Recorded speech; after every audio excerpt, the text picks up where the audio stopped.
Hello guys, welcome to chemistry credits.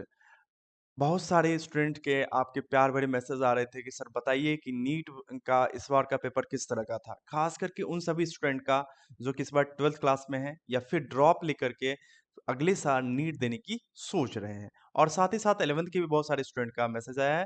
तो चलिए हम लोग थोड़ा डिस्कशन करते हैं कि नीट का पेपर किस तरह का था। ये आपको बहुत ज़्यादा हेल्पफुल होगा यदि आप अगले साल जो है आप नीट का पेपर देने जा रहे हैं। ओके, तो सबसे पहली बात कि इस साल का पेपर किस तरह का था? यदि आप ये क्वेश्चन पूछे तो फिर मैं मेरा वही आंसर होगा क्या कि एनसीईआरटी बेस्ड था।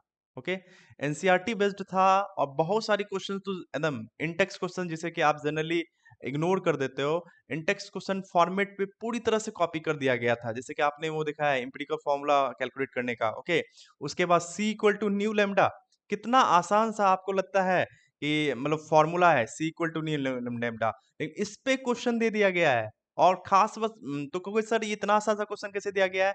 तो कैलकुलेशन जिससे कि अक्सर बायोलॉजी के स्टूडेंट नीट वाले स्टूडेंट डरते हैं, तो वहाँ पे जो 4 ऑप्शंस दिए गए हैं, ओके, वो सारे क्या हैं? क्लोज़ हैं। आप जो क्वेश्चन जा करके टेलीग्राम चैनल पे देख सकते हैं, ऑलरेडी प्रेज़ेंट है। तो आपका जो है ना, यदि आप उसे सही से कैलकुलेशन नहीं करोगे, तो फिर क्या होगा? ऑप्शन में प्रॉब्लम आ जाएगा। जस्ट लाइक इसी तरह के क्वेश्चन यानी कि एनसीईआरटी से बहुत ज़्यादा क्वेश्चंस पूछे गए हैं। बहुत सारे डाटा बेस्ड क्वेश्चन है, जैसे कि आपका टेम्परेचर पूछ दिया गया है कि बताइए मतलब कितना टेम्परेचर होता है हाईएस्ट, इस तरह के डाटा क्वेश्चन जो है पूछे गए हैं। तो पूरी तरह से एनसीईआरटी बेस्ड, पूरी तरह से तो नहीं करेंगे लेकिन ऑलमोस्ट एनसीईआरटी बेस्ड है। कुछ क्वेश्चन जो है थोड़ा हट के हैं, कुछ क्वेश्चन में जो है थोड़ी-सी गलतियाँ भी की गई है, जैसा कि हमेशा की तरह होता है, ठीक? जैसे कि आप देख सकते हो, आप देखना वो हेक्सागोनल यूनिट सेल जो है के बारे में जो क्वेश्चन है, तो उसमें जो है Z6 होगा, लेकिन प्रिमिटिव यूज़ कर दिया गया है। क्वेश्चंस जो है वन शॉट वन क्वेश्चन के द्वारा आपका हर एक क्वेश्चन का जो है सॉल्यूशन जल्दी ही आपको मिल जाएगा। तो अब प्रिमिटिव वर्ड इस्तेमाल करके जो है प्रॉब्लम क्रिएट कर दिया गया है। इस तरह से उसके बाद जो है एक क्वेश्चन है, जैसे कि प्योर बोल रहा है, प्योर मैटर के बारे में, ओके? और उसका आंसर हो मतलब प्योर मेटल जो कि रूम टेम्परेचर पे होगा तो Hg।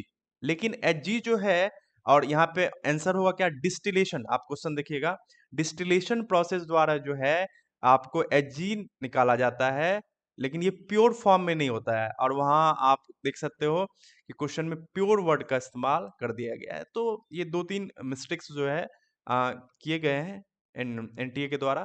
तो चलिए ये सब बातें चलती है, होती ही रहती है। चला देखते हैं हम लोग कि कहाँ से क्वेश्चन कितना ज़्यादा पूछा गया है। क्लास 11 से इस बार 22 क्वेश्चन पूछा गया है और क्लास 12th से जो है आपको 26 क्वेश्चन टोटल पूछा गया है। ओके, यानी कि इस बार क्लास 12th से ज़्यादा क्वेश्चन पूछा गया है as compare to class 11th। Okay, उसके बाद यदि हम बात करें पार्ट वाइज़ यानी केमिस्ट्री के डिफरेंट पार्ट से, तो इस बार सबसे ज़्यादा क्वेश्चन इनऑर्गेनिक केमिस्ट्री से पूछा गया था। यानी कि इनऑर्गेनिक केमिस्ट्री ही इस बार का किंग है। 19 क्वेश्चन जो है उसके फिजिकल केमिस्ट्री से 16 क्वेश्चन और ऑर्गेनिक केमिस्ट्री को इस बार इग्नोर किया गया है। इससे ओवरऑल कहोगे तो फिजिकल और ऑर्गेनिक से क्या है, लगभग जो है बराबर ही क्वेश्चन पूछा गया है, एक क्वेश्चन का अंतर है, लेकिन सबसे ज्यादा इनऑर्गेनिक केमिस्ट्री से क्वेश्चन पूछा गया है। इसलिए मैं हमेशा बोलता हूँ एनसीईआरटी पढ़िए। ओके, क्योंकि अगर आप एनसीईआरटी नहीं पढ़ोगे तो एकदम डाटा बेस्ड क्वेश्चन पूछा जाता है नीट में, बहुत ज्यादा डाटा बेस्ड क्वेश्चन। यदि आप इनऑर्गेनिक केमिस्ट्री एनसीईआरटी का लाइन बाय लाइन स्टडी करोगे, ठीक, तो फिर क्या होगा, आप उन डाटा बेस्ड क्वेश्चन का आंसर देने के कैपेबल हो जाओगे। तो ओवरऑल फिर वही बातें कि हमें करना क्या चाहिए। तो आप पहले थ्योरी पढ़ लो, ओके, और then after NCERT line by line पढ़ो। एनसीईआरटी लाइन बाय लाइन पढ़ो, हर एक लाइन को हाइलाइटर ले लीजिए और हर एक लाइन को ध्यान से पढ़िए। किसी भी लाइन से क्वेश्चन फ्रेम करके आपको जो है नीट में दिया जा सकता है। और अगर आप पूछें कि सर क्वेश्चन मतलब किस लेवल का था, क्या ज़्यादा वो टफ था या फिर कहते हैं इंटरमीडिएट था या फिर ईज़ी था, तो ज़्यादा टफ तो कभी नीट में पूछा नहीं जाता है, ओके। तो मैं कहूँगा या तो ईज़ी था, मतलब कुछ क्वेश्चंस बहुत ईज़ी थे और फिर क्या, कुछ क्वेश्चन जो है आपको क्या थे, मॉडरेट थे। और कुछ खास बातें ऐसी नहीं है जो कि कुछ चेंज किया गया है, बस एकदम basic questions NCERT based question है। कुछ-कुछ क्वेश्चन हमेशा नीट में जो है क्या-क्या जाता है, थोड़ा हट के पूछा जाता है, वैसा इस बार भी किया गया था, ठीक? Nothing, know many change. I hope कि आपका ये जो एनालिसिस जो है आपके लिए हेल्पफुल रहेगा और आपको आगे जो है हेल्प करेगा। Thank you.